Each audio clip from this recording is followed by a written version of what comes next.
প্রভুর করুণা যদি পাইবারে চাও, গভীর রাতে উঠে প্রভুর গুণগান গাও। রাতের গভীরে কেউ নাই, সব দরজা বন্ধ, আমার মাওলার দরজা বন্ধ নেই। আল্লাহ বলেন উদউনি আস্তাজিব লাকুম, বান্দা তুই চাইতে দেরি, দিতে মোটেও দেরি হবে না। ইয়া ইলাহি মুঝসে মুঝকো দূর কর, তাকে দেখো মুঝ মে তুঝকো এক নজর। আল্লাহ তাআলা বলেন আমি যা জানি তোমরা তা জানো না রে ফেরেশতারা। এবার আমার আল্লাহ শ্রেষ্ঠ মানুষ বানাবে। আল্লাহ তাআলা একটা মুক্তা বানাইয়া আল্লাহ কুদরতের হুকুম দিলেন, মুক্তা থেকে পানি বের হওয়া শুরু হয়ে গেল। 20 কোটি বর্গ মাইল এরিয়ায় পানি আসলো একটা মুক্তা থেকে। সুবহানাল্লাহ আসে না? কার কুদরত? মরা গেছে, কথা বলতে পারে না, আল্লাহর কুদরতে পারেনি। বিশ্বাস আছে? পাথর কথা বলতে পারে না, আল্লাহর কুদরতে পারে। যেই একটা ছোট মুক্তা থেকে 20 কোটি বর্গ মাইল এরিয়া পানি আসলো, দয়াময় আল্লাহ পানির উপরে নজর দিলেন কুদরতের। পানির মধ্যে ঢেউ আর তরঙ্গ শুরু হয়ে গেল। একটার সাথে একটা বাড়ি লেগে লেগে ফেনা ফেনা জন্ম নিতে নিতে গাঢ় হয়ে গেল, মাটির চামড়ার মতো। আল্লাহ তাআলা জিবরাইল আমিনকে বললেন ওখানে তুমি যাও, ওখান থেকে একটু চামড়া নিয়ে আসো, আমি আদমকে বানাবো। জিবরাইল আমিন আসলেন, মাটির অনুমতি চাইলেন, আর পাইলেন না, খালি ফিরে গেলেন। এরপরে মিকাইল আলাইহিস সালামকে আল্লাহ পাঠালেন, ফেরত গেলেন। ইসরাফিলকে পাঠালেন, ফেরত গেলেন। সর্বশেষ আজরাইল আলাইহিস সালামকে পাঠালেন, মাটির উপরে আঘাত করে চামড়া নিয়ে আমার আল্লাহর আদালতে হাজির। দয়াময় আল্লাহ এই মাটির চামড়া দিয়া পয়গম্বর আদমকে বানাইলেন। এটা পৃথিবীর সেন্টার, এখানে আল্লাহ পাক কাবা ঘর নির্মাণ করলেন, আর ওখানে চামড়ার অংশ দিয়া আদম নবীরে বানাইয়া ফেরেশতার সামনে হাজির করলেন। আল্লাহ পাক উপস্থিত ফেরেশতাকে উপলক্ষ করে ওয়াদার করলেন, তোমরা যে আল্লাহ বলেন ফেরেশতারা সব মাখলুকাতের নাম বলে দাও, বলে পারি না। ওয়া আল্লামা আদামাল আসমাআ কুল্লাহা, আদম নবীকে আল্লাহ পাক ইলম দান করলেন। আদম নবী মাখলুকাতের নাম বললেন। ফেরেশতারা বুঝতে পারলো আদম আমাদের চেয়ে শ্রেষ্ঠ, আমরা শ্রেষ্ঠ হওয়ার যোগ্য না। নিজেদের ভুল বুঝতে পাইরা আল্লাহর কাছে বলেন সুবহানাকা লা ইলমা লানা ইল্লা মা আল্লামতানা ইন্নাকা আনতাল আলিমুল হাকীম। তুমি আল্লাহ পবিত্র, তুমি আমাদের যে ইলম দিয়েছো এর বাইরে কিছুই জানি না, কোনো ইলম নাই। আদম আমাদের থেকে শ্রেষ্ঠ। আল্লাহ বলেন এটা মুখে বললে হবে না, উসজুদু লি আদম, আদমের সিজদা দিয়া প্রমাণ করে দেখাও। ফাসাজাদু ইল্লা ইবলিস, সবাই সিজদা করলো, ইবলিস সিজদা করে না। আদমকে আল্লাহ সম্মান দিয়ে দেখাইলেন আদম হবে শ্রেষ্ঠ। ফেরেশতারা এই যে মনে মনে ভাবছিলেন শ্রেষ্ঠ হব, এই ভাবনাটা সঠিক ছিল না ভুল? ভুল। এটা আল্লাহর কাছে পেশ করলেন একটা ওসিলা দিয়া, ও আল্লাহ আমাদের সেই গোপন ধারণাটা ছিল ভুল, আপনার কাছে ক্ষমা চাই। ডাইরেক্ট ক্ষমা না, একটা ওসিলা পেশ করলেন। ওসিলা হলো একটা আমল, ওসিলা দিয়া দোয়া করা পয়গম্বরের সুন্নাত। ওসিলা দিয়া দোয়া করা কি সুন্নাত, ওসিলা দিয়া দোয়া করা কি সুন্নাত। কি ওসিলা? একটা আমল। সে আমলটা কি? যেখানে চামড়া দিয়ে আদমকে আল্লাহ বানালেন, ওই বরাবর 7 আসমান আমরা উপরে তাকাইলে কি দেখি? কথা বলেন না কেন? 7টা দেখেন না একটা? এর উপরে আরো আছে কয়টা? 6টা।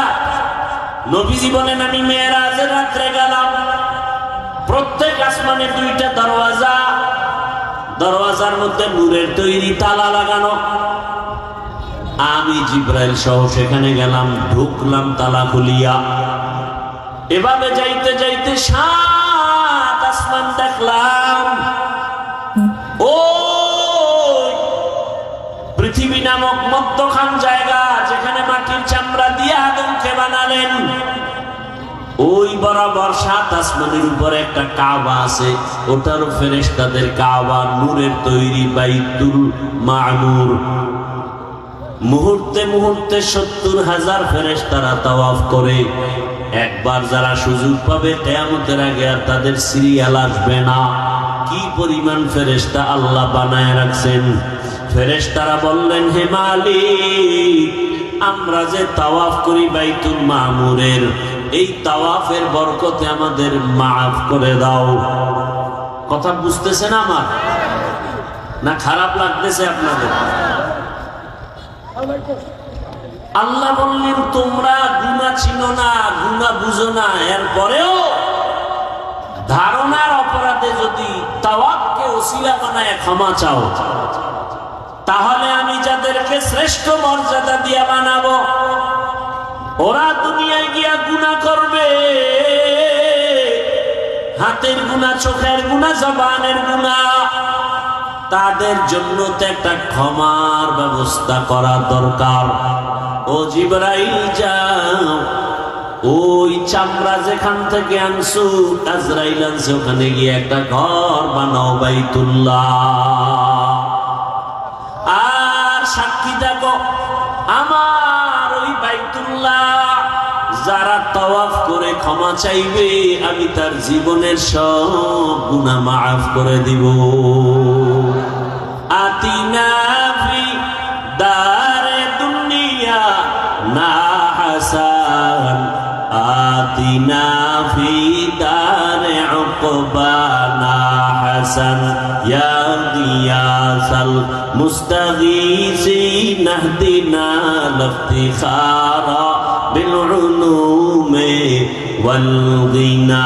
হর গরিদে নেক তু তৈয়ার হ্যায়, जो न मांगे उससे तू बेजार है।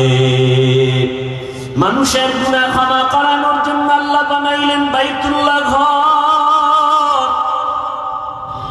দুনিয়ার মধ্যখান জায়গা বাক্কা নগরীতে আল্লাহ ঘরটা বানায়া ওয়াদা করে দিলে, এই ঘর তাওয়াফ করলেই তার গুনাহ মাফ হবে। এটা কেমন বরকতের ঘর, তাকায়া দেখবে তাতেও আমলনামায় সওয়াব।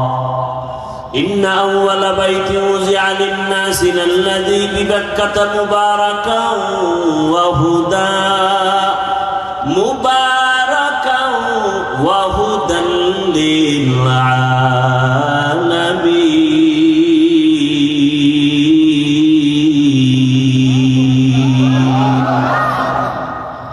প্রথমে বাইতুল্লাহ আল্লাহ পাক নির্মাণ করাইলেন ফেরেশতার দ্বারা।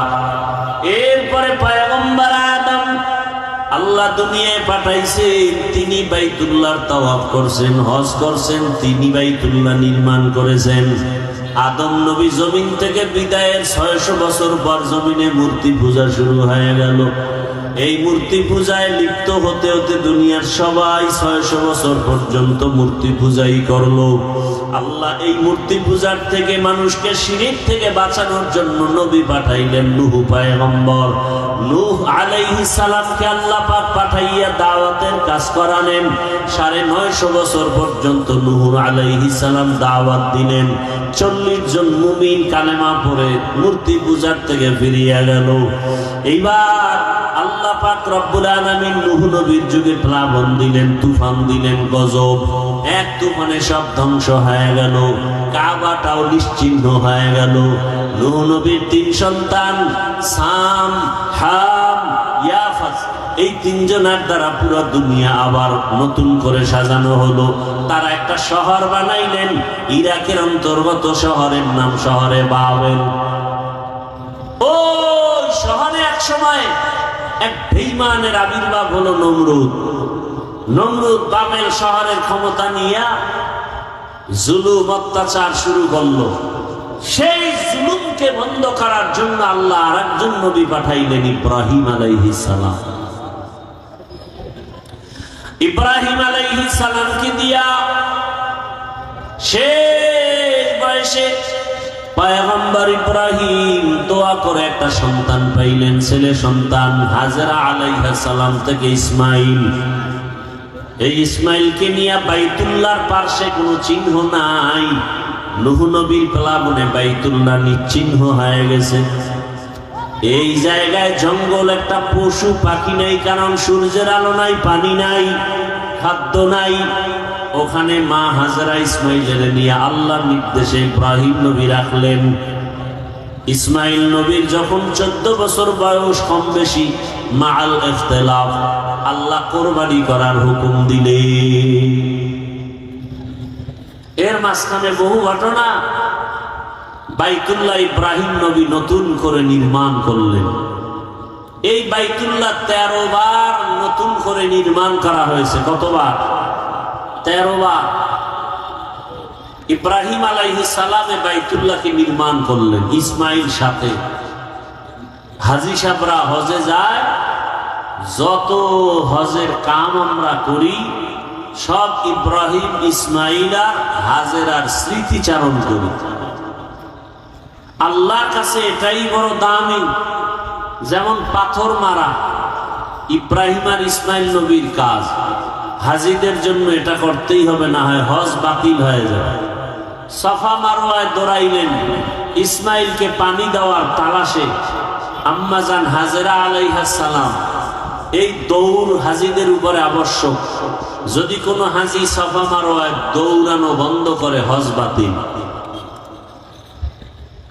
ভাইরা আমার, সন্তান জবাই করার পরীক্ষা। আর আল্লাহ তাআলা আমাদেরকে পশু জবাই করার পরীক্ষা দিয়ে দিলেন। সন্তান জবাই করা লাগবে না। وَلَنَبْلُوَنَّكُمْ بِشَيْءٍ مِّنَ الْخَوْفِ وَالْجُوعِ وَنَقْصٍ مِّنَ الْأَمْوَالِ وَالْأَنفُسِ وَالثَّمَرَاتِ وَبَشِّرِ الصَّابِرِينَ। 5টা জিনিসের দ্বারা পরীক্ষা। এর মধ্যে একটা হলো মাল। আল্লাহর পথে মাল ব্যয় করো। তোমার সামর্থ্য আছে 2টা গরু কিনে কোরবানি দেওয়ার, তুমি 2টা দাও, মোটা তাজা। তোমার সামর্থ্য আছে 20,000 টাকা, তুমি কোরবানি দিবে, একটা ছাগল দাও, বাধা নাই। আর একজনেও কোরবানি দিবে, সামর্থ্য আছে একটা উট কিনার মতো, উট কিনে দাও। বড় গরু কিনার সামর্থ্য আছে, বড় গরু কিনে দাও। যাদের উপরে কোরবানি আবশ্যক না, এদেরকেও নবী বলেন হাজীদের নমুনা ভেতরে নাও। জিলহজ মাসের 1 তারিখ থেকে তারা নখ কাটবে না, চুল কাটবে না। তোমরাও নখ কাটিও না, চুল কাটিও না। এই আমলটা কোরবানি দেওয়া পর্যন্ত রেডি রাখো। বাইতুল্লাহর হজে যদিও তুমি হাজী হতে যেতে পারো নাই, আল্লাহ তোমাকে বরকত দান করবেন। আর নামাজ আদায় করে আল্লাহর দরবারে কান্না করো, দোয়া করো, হে আল্লাহ, যেই বাইতুল্লাহ এত দামি ঘর, যেই এরিয়ায় গিয়ে একবার আল্লাহ বললে 1 লক্ষ বার আল্লাহ বলার সওয়াব, একটা সিজদা দিলে 1 লক্ষ বার সিজদার সওয়াব। এত দামি ঘর, যেখানে গেলে গুনাহগার আর গুনাহগার থাকে না। ওই বাইতুল্লাহ যাওয়ার তৌফিক দাও ও আল্লাহ। নবীর রওজা জিয়ারতের তৌফিক দাও। যেতে না পারলে অন্তত আল্লাহ নবীর আদর্শওয়ালা বানায় দাও। বাইতুল্লাহ যারা গেছে তাদের নমুনা অর্জনের ব্যবস্থা করে দাও। ও আমার যুবক বাবারা, বৃদ্ধ বাবাজিরা, পর্দার আড়ালের মা বোনেরা, দুনিয়ার রং তামাশায় পড়িয়া গুনাহ তো কম করেন নাই। আরে দাড়ি কাটা কবিরা গুনাহ। কতবার যুবকরা দাড়ি কাটলা, বেপরদায় চললা, মা বাবার সাথে বেয়াদবি, শিক্ষকের সাথে বেয়াদবি, উলামায়ে কেরামের সাথে বেয়াদবি। ও ব্যবসায়ী বাবারা, ও চাকরিজীবী বাবারা, আপনাদের মতো কত ব্যবসায়ী কত চাকরিজীবী 5 ওয়াক্ত নামাজ পড়ে আছে না নাই? আপনি নিজেকে জিজ্ঞাসা করেন, আপনি কেন পারবেন না? ও আমার কলিজার যুবক, তোমার মতো যুবক স্কুল কলেজে পড়ে নামাজ পড়ে, বলো তুমি পারো না কেন? তোমার কপাল কেন খারাপ? তোমার মতো যুবক র্যাব আর্মি পুলিশ বিডিআরের চাকরি করে 5 ওয়াক্ত নামাজ পড়ে দাড়িওয়ালা, তুমি পারো না কেন? তোমার কপালে কার বরদোয়া লাগছে জানা নাই? তোমার মতো যুবক রাস্তায় গাড়ি চালায় নামাজ পড়ে, তুমি কেন পারো না? নদীর মধ্যে মাছ ধরে নামাজ পড়ে, তুমি পারো না কেন? তোমার মতো যুবক র্যাব আর্মি পুলিশ বিডিআরের চাকরি করে নামাজ পড়ে, ওসি ডিসিএসপি নামাজি, এমপি মন্ত্রী ব্যবসায়ী চাকরিজীবী নামাজি, তুমি পারো না কেন? আসলে তোমার উপরে আল্লাহ গুনার কারণে বেজার হয়ে গেছে। ও বৃদ্ধ বাবাজি, এখনো সময় আছে, তওবা করেন। পর্দার আড়ালের মা বোনেরা, আপনার মতো কত মা পর্দা করে নামাজ পড়ে, স্বামীর মাল হেফাজত করে, আপনারা পারেন না কেন? এখন থেকে তওবা করেন। শয়তানের ধোকায় পড়ে মনের আশা পূরণ করতে গিয়ে তো গুনাহ কম করেন নাই। আল্লাহর ডাকে সাড়া দিতে হবে, কখন মরণ হবে বলা যায় না। গাড়ির নিচে যুবকের লাশ, পানির নিচে লাশ, ঘুমের বিছানায় লাশ। এখন থেকে তওবা করেন, আর দাড়ি কাটবেন না, নামাজ ছাড়বেন না, বেপরদায় চলবেন না, নবীর তরিকা মেনে চলবেন, মা বাবার দোয়া, শিক্ষকের দোয়া নিয়া, উলামায়ে কেরামের দোয়া পরামর্শ নিয়ে নবীর আদর্শ মেনে চলবো। তওবা করার মতো যদি নিয়ত হয়, মুনাফিকি না থাকে, খাঁটি তওবার নিয়তে দুটো হাত আমার আল্লাহকে দেখায় দাও। আয় আল্লাহ, হাতগুলো কবুল করে নেন, তওবা কবুল করে নেন, তওবার উপরে মজবুত হইয়া চলার তৌফিক দান করেন, আমিন। আলহামদুলিল্লাহি রাব্বিল আলামিন, ওয়াসসালাতু ওয়াসসালামু আলা সাইয়্যিদিল আমবিয়াই ওয়াল মুরসালিন ওয়া আলা আলিহি ওয়া আসহাবিহি আজমাইন। ইয়া আরহামার রাহিমিন, ইয়া আরহামার রাহিমিন, ইয়া আরহামার রাহিমিন। রব্বিরহামহুমা কামা রব্বায়ানি সগীরা। আল্লাহুম্মা ইন্নাকা আফুউন কারীম তুহিব্বুল আফওয়া ফা'ফু আন্না। আল্লাহুম্মা ইন্না নাসআলুকা রিযাকা ওয়াল জান্নাহ ওয়া নাউযু বিকা মিন সাখাতিকা ওয়ান নার। আল্লাহুম্মা ইন্না নাউযু বিকা মিনাল বারাসি ওয়াল জুনুনি ওয়াল জুযামি ওয়া সাইয়্যিল আসকাম। ও দয়ার মালিক, গুনার বোঝা নিয়ে আমরা আপনার দরওয়াজায় হাজির। মেহেরবানি করে আমাদের মাফ করে দেন, মাহফিল কবুল করে নেন, আয়োজনকারী, সহযোগিতাকারী, দান সদকাকারীদের কবুল করে নেন, এলাকায় শান্তির ফয়সালা করে দেন, মা বোনদের পর্দাওয়ালা আবেদা বানায় দেন, সন্তানগুলো নেককার বানায় দেন, যারা পরীক্ষার্থী লেখাপড়া করে কামিয়াবি দান করেন, চলার পথে হেফাজত করেন আল্লাহ, সুন্নাতওয়ালা জীবন দান করেন, যারা ব্যবসা চাকরি করে হালাল ভাবে বরকত বাড়ায় দেন, সারা দুনিয়াবাসীকে মাফ করে দেন। আয় আল্লাহ, প্রবাসে যারা তাদের হেফাজত করেন, বাংলাদেশ শান্তির দেশ বানায় দেন। ইসলামের জন্য, দেশের জন্য যারা জীবন দিল তাদের মাফ করে দেন। এখনো যারা চেষ্টা করে কবুল করে নেন। আয় আল্লাহ, বাতিলের মোকাবেলায় বিজয় দান করেন, বাতিলকে বাতিলের দ্বারা দমন করে দেন, বাতিলকে বাতিলের দ্বারা দমন করে দেন, বাতিলের